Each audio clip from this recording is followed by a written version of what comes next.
महादेव, स्वागत करते हैं आपका हमारे इस YouTube चैनल संस्कृत यूनिवर्स में।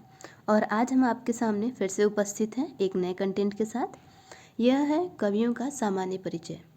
जितने भी एग्ज़ाम्स होते हैं, चाहे वो कोई एंट्रेंस एग्ज़ाम हो या फिर नेट जेआरएफ का एग्ज़ाम हो या असिस्टेंट प्रोफेसर का, जहाँ भी सिलेबस में कवियों का सामान्य परिचय लगा हुआ है, वहाँ पर जितने भी कवि दिए हुए हैं उनके नाम, चाहे भास हो, अश्वघोष हो, कालिदास हो, सुबंधु हो, बाणभट्ट हो, भट्टी हो, कल्हड़ हो, उन सब को हम 1 बाय 1 कवर करेंगे इस सीरीज़ में।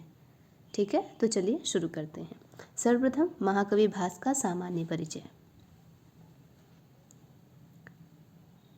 महाकवि भास संस्कृत साहित्य के प्रथम लौकिक नाटककार थे।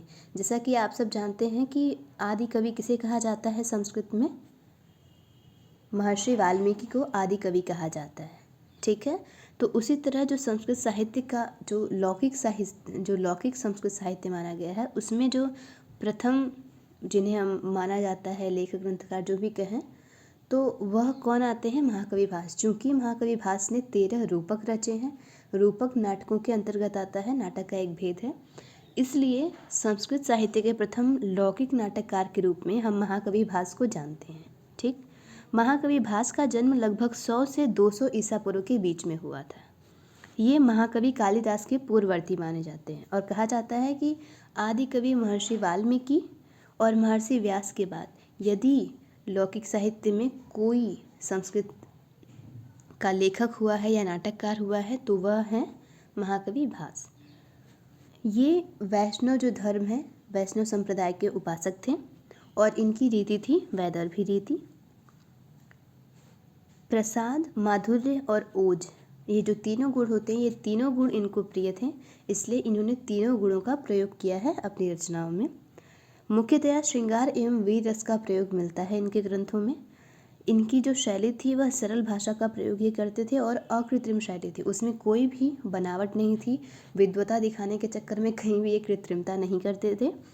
इन्होंने एकदम जो स्वाभाविक जो रचना होती, स्वाभाविक जैसे स्वाभाविक जो हमारा गुण होता है या स्वाभाविक जो क्रियाएं होती, उसी तरह इन्होंने स्वाभाविक रचना शैली का प्रयोग किया है, सरल और सुंदर शब्दों का। इनके प्रिय अलंकार थे अनुप्रास, उपमा और उत्प्रेक्षा आदि। भास की कुल कृतियों में कुल 13 नाटक प्राप्त होते हैं। त्रिरुवांकुर निवासी, त्रिवेंद्रम कहते हैं। त्रिवेंद्र में टी गणपति शास्त्री ने सन 1910 से 1912 के बीच में भास नाटक चक्रम नाम से भास के 13 रूपकों का संग्रह या नाटकों का संग्रह अनंत शयन ग्रंथमाला त्रिवेंद्रम से प्रकाशित किया था। ठीक है, तो कभी कभी ये क्वेश्चन भी पूछ लेता है, कभी कभी क्या मोस्टली यही क्वेश्चन पूछता है कि भास के जो 13 नाटक थे उनका प्रथम प्रकाशन किसने किया था और उनकी खोज किसने की थी? तो टी गणपति शास्त्री ने। इसके पश्चात कथा वस्तु के आधार पर भास के 13 नाटकों को 4 वर्गों में वर्गीकृत किया जा सकता है। पहला है महाभारत मूलक नाटक। उरुभंगम ये एकांकी है, मध्यम व्यायोग एकांकी, दूत घटोत्कच एकांकी, कर्णभारम एकांकी और दूतवाक्यम एकांकी। इन सब में एक ही अंक है, इसलिए यह सब एकांकी हैं। पंचरात्रम में 3 अंक हैं और बालचरितम में 5 अंक हैं। ये इनकी जो 7 कृतियाँ हैं, जो इनके 7 नाटक हैं, वह महाभारत से आधारित हैं।